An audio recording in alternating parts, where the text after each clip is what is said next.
Huwag mo lang tayo. Kung talaga yung bago ko.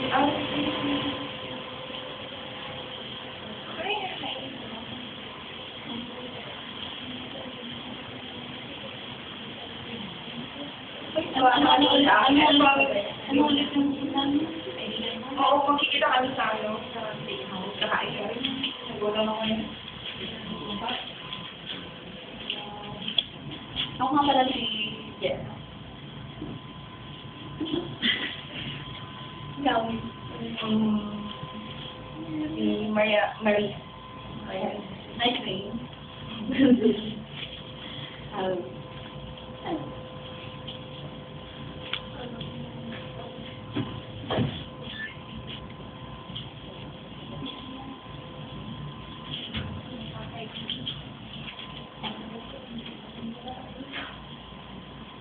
Sorry, matagal pa. Kung tayo, baka, mangawit kayo, hindi muna tayo. Hindi, pero ano bang oras kasi ang ano? Matagal pa yung bus. Mga alas 3 pa yun. Ano ba? Maisip pa naman ako. Oo, ito mo lang tayo. Magkakot mo tayo. Bakit ano bang pag-uusapan natin? Sino? Bakit ano bang pag-uusapan natin? Isa ka rin ba sa mga nakikita ko na sa mga nalilitip na naririnig ko kasi minsan, lagi ako dito, may mga naninilip na yung ano sa religion nila. Ano religion yun? Ano ka rin ba? Ano mo bang... Kasi may yung nakaraan, may nakita ako na ano yung mga religion? Iwan ko parang yung, di ba yung mga usually nakikita sa ano, namimilit na nani-invite na mali daw sa ano nila, sa religion nila. Yung kung ano yung ibig nila? Actually po, ako po ay lingkod ng Panginoon. Tumusunod sa Kanya. Bali po ako po ay isang Kristiyano po. Hindi ako rin. Bali po, ako sa lang po. Tayo pong lahat ay tayo ito kung bahagi ng tayo ng salita ng Panginoon. Dahil po po na may pakilala ang aking Diyos sa pinanalabigan sapagkat ang Diyos ay mabuti po. Sino ba yung Diyos? Hindi ba yung Diyos namin yung si Jesus? Oo, hindi ko lang si Jesus. Yun din sa amin eh. Si Jesus. Jesus, sinanggap mo ba siya sa iyong buhay? Kilala ko siya. Kilala mo. Ganun mo siya nakakilala. Kasi simba ako ay nagsisimba kami. Sapagkat ang sinabi ng Diyos, sinabi sa kalan na kasalan ang lahat po ay makasalanan. Walang matuwigan. Sabi po sa Roma 3:3. Pagkat ano natin nagkasama, walang sino makalapit dapat sa Panginoon ng Diyos. So, maaaring tayo ay makasalanan. Ano nangyari yun? Wala naman ako. Simula ba nung si Adan at Eva? Eve ay nagkasala.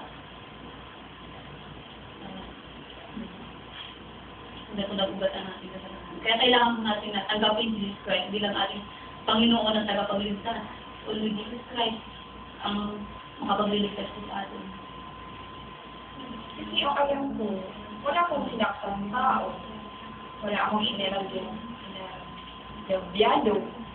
So, I think wala akong maisip na ginawa ko ng kasalanan.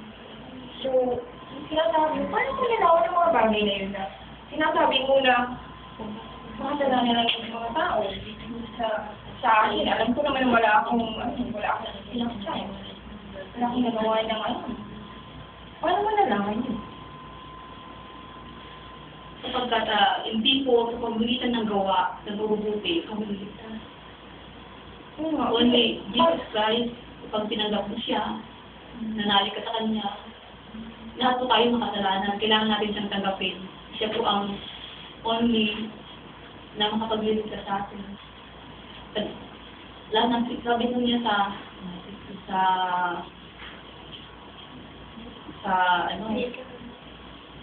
John 1:3.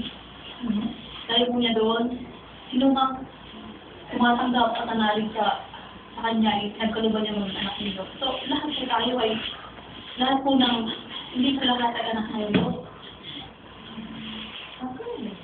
Ano yan nagagawa mo ngayon?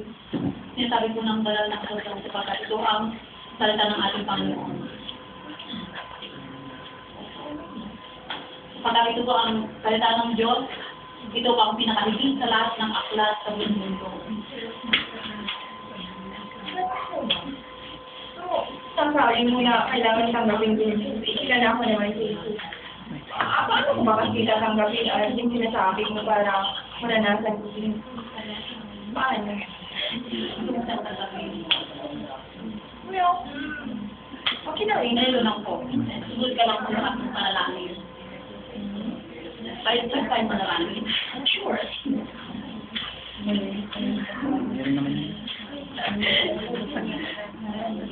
Sumunod ka lang sa ating panalangin.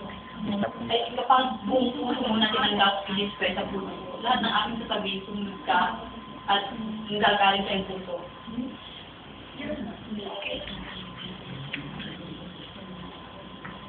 Panginoong Isus, ako po ay isang makasalanan.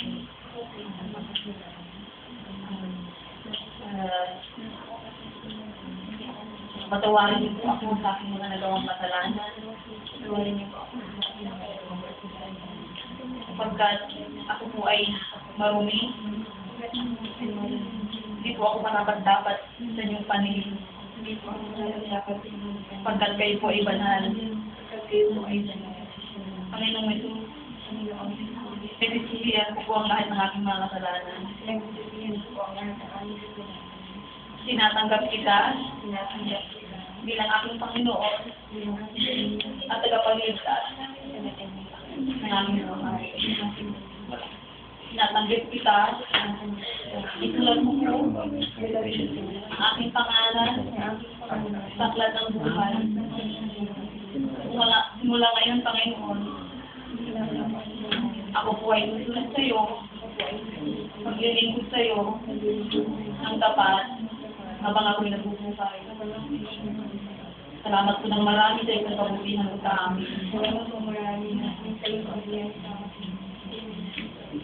At maglilingkod ako sa iyo habang ako nagbubuhay. Salamat po ng marami.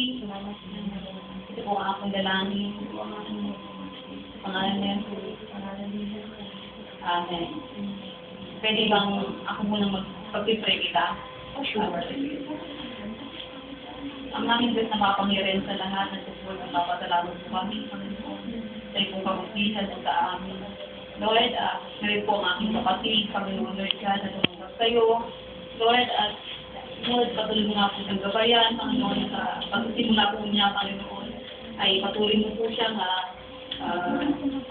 ipakita, Panginoon, ang tunay na kalooban sa kanya, Panginoon. At patuloy na sumunod po siya sa iyo kalooban, Panginoon. Lord, patuloy mo ng pagpalain, Panginoon, Lord God.